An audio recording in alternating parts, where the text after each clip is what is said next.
My family consists of me, my college-going sister, and our parents.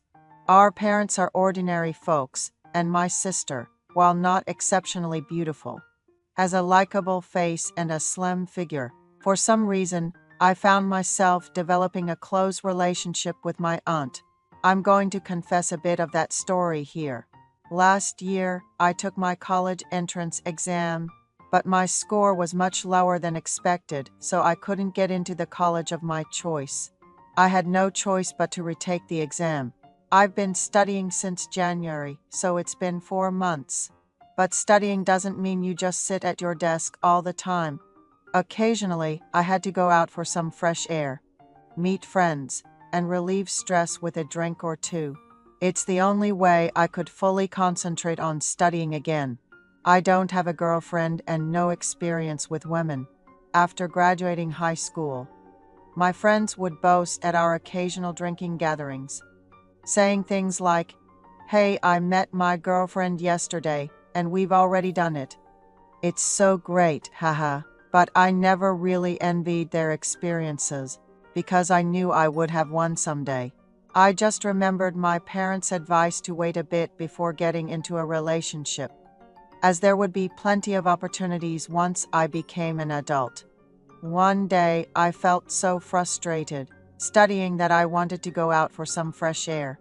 It was April, and I wanted to enjoy the spring weather, so I decided to visit a nearby park. I had a kick scooter, which I bought to deliver food after the college entrance exam. I bought it from a used goods app, and it was a pretty decent scooter. I used to keep it in front of my room and charge it there. I had no problems riding it until then. But my misfortune started there. I was riding my scooter through an alley and collided with a car coming from the opposite direction around a corner. Because of the high speed of the scooter, my left leg was broken and both of my hands were injured. The hospital said I needed to be admitted for 3 months for my bones to heal properly. I wanted to go home, but they told me to stay in the hospital to prevent further complications. The time in the hospital was so long and boring. As a student preparing for the exam, I couldn't study well, especially because I couldn't even turn the pages of a book with my injured hands. And at the age of 20, the prime of my youth, it was suffocating to be stuck in a hospital, just watching TV all day. I couldn't even go out to get some fresh air by myself. Moreover, it was still difficult for me to walk with crutches because of my leg injury. I know it's a bit crude, but I usually took care of my big business in the afternoon, when my mother was visiting, and if no one was around, I would press the bell on my bed, and a staff member would come and take me to the patient restroom in a wheelchair. I had injured both of my hands, but I was able to press the clean button on the bite it in the restroom. I hadn't even been hospitalized for a month yet, so I had to stay for another month or so before I could unwrap the bandages. I felt like I was going crazy. I imagined that once I was discharged and able to freely use my hands and feet, it would feel incredibly special. The only thing that alleviated my mood was when my parents and sister came to visit often, and we went out together in a wheelchair. My father worked at a company, so my mother usually came to the hospital every day, but she had to go down to the countryside for about a week because my grandmother was not feeling well. So my sister, who was in college, came to visit me. "Are you okay now?" "Oh, right, Dad sold your scooter. Don't ride a scooter ever again. It's fast, but you had a big accident because you rode it without a helmet. It's not just motorcycles or cars that are dangerous. Accidents with scooters or bicycles can also be serious," my sister said. My sweet and cute sister. "Okay, I got it. I won't ride a scooter. Now I'm more scared of scooters." With that, my sister stood up for a moment. She came over to me. The reason was that it was lunchtime and I had to eat. But I couldn't eat by myself, so someone had to feed me. You're an adult now, what's this about? I'll feed you lunch," my sister said as she brought a spoon to my mouth. Then, instinctively, I looked at my sister's attire, and my manhood began to react. Open your mouth. I'll feed you, my sister said. Then she lowered the blanket that I was covering at that time, because it was a bit cumbersome to feed me. But oops, my manhood reacted when I saw my sister's voluptuous figure, and it showed. I'm usually a bit larger, but because I reacted, I was even bigger. It seemed like my sister noticed too, because she had a slightly flustered look in her eyes. It was very embarrassing, but my physical condition wasn't normal, so I couldn't quickly cover up because I was embarrassed. I felt very sorry, but I had no choice but to leave it as it was, hoping that this time would pass quickly. My sister also seemed a bit embarrassed at my condition, but she just pretended not to notice and fed me with a spoon. However, that situation was more stimulating. My manhood continued to grow. Suddenly, I remembered a novel I read on the internet. It was about a sister helping her brother, who was in the hospital, relieve his sexual desires. But that's just a novel. It's different from reality. Isn't that a fact that everyone knows? I couldn't say a word, continuing to eat the food my sister fed me, but a thought crossed my mind. Could it possibly be possible? The room I was in was meant for 2 people.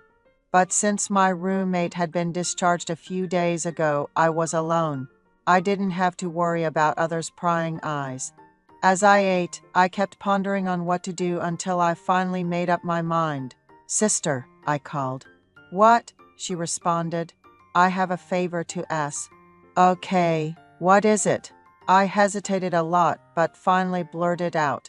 This might sound weird, but, pointing downwards. I continued, can you help me out? I've been in the hospital for so long, I'm going crazy. The second I blurted it out, my sister's face turned to one of shock. No, it's nothing. Just a thought. Pay it no mind. My sister looked like she heard something she shouldn't have. She turned to me, annoyed, and said, You really can't stop yourself, can you? Stop talking. Nonsense and watch the tea. She turned the tea on. I couldn't focus on whatever was playing. My mind was filled with all sorts of thoughts, and I started to react again. Probably because my sister hadn't covered me up with the blanket. My sister, being observant, seemed to notice again but pretended not to. For about 10 minutes, the air in the room was tense, and we were as awkward as we had been when we first met. I started thinking about how to resolve this situation that I had initiated, and decided to speak up. Sister? What? Never mind. As I was about to speak, I looked at her face and forgot what I was about to say. Perhaps it was because I shocked her with my words, but her face had twisted slightly. We sat there for another 10 minutes, silently watching the tea on the wall. I couldn't take back what I had already said, and I wanted to apologize, but the words just wouldn't come out.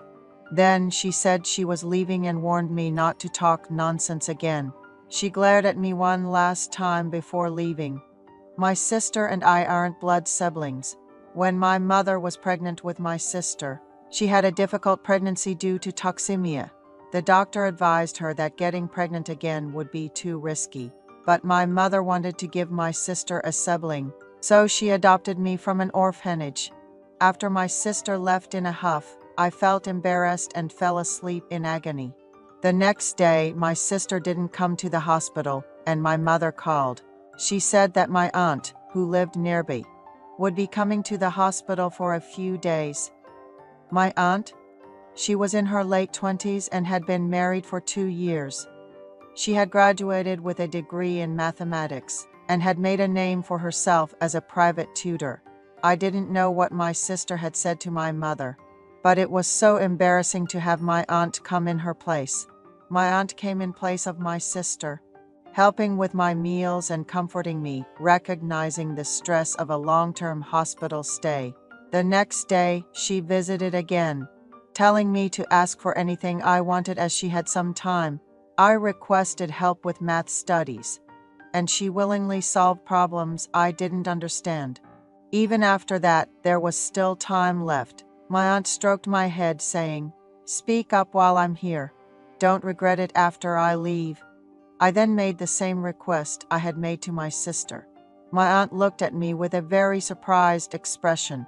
She then moved towards the door and firmly locked it, effectively barring anyone from entering from outside. And then she acceded to my request. It was my first time exposing my body in front of a woman. Moreover, it was my aunt, who was pretty and bright. I liked my aunt a lot, although I had never shown it. My aunt helped me out twice, saying how frustrated a young man, who can't even use his hands freely, must be. I thought my aunt understood a man's heart because she was married, and I felt grateful for her overflowing consideration.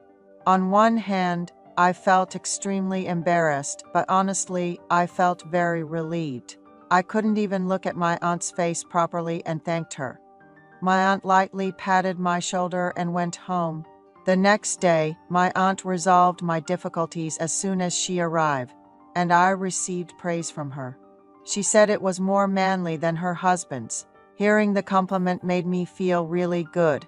I told her that she should take responsibility for me, since she was the first to see my body, and if possible, I wanted to meet her privately after my discharge. My aunt squinted her eyes and responded with an "okay." I ended my long hospital stay and returned home. I got along well with my sister as if nothing had happened and received math tutoring from my aunt. Fortunately, I got good scores and could enter the university I wanted. My aunt was very happy, saying that she was rewarded for teaching, and we had a meeting outside as promised. I was very clumsy when we first got intimate, but my aunt patiently waited. Thanks to my aunt's consideration, I could gradually improve.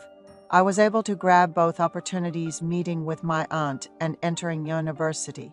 These days, my aunt is squeezing out her non-existent time to meet with me. After breakfast on the morning of the Thanksgiving Day, my uncle and mother went to visit the graves. And my aunt said she would not go to her parents' house because she had a severe headache. But that was a scenario we had set up. My aunt's acting was excellent. All the family members went to visit the graves, and we had a good time at the motel we had reserved. There was a joke we had been playing around with. She said she would open the back door someday. I am very grateful to my aunt who opened the back door for me, enduring the pain and showing me the appearance I like. I intend to focus on my caring and lovely aunt.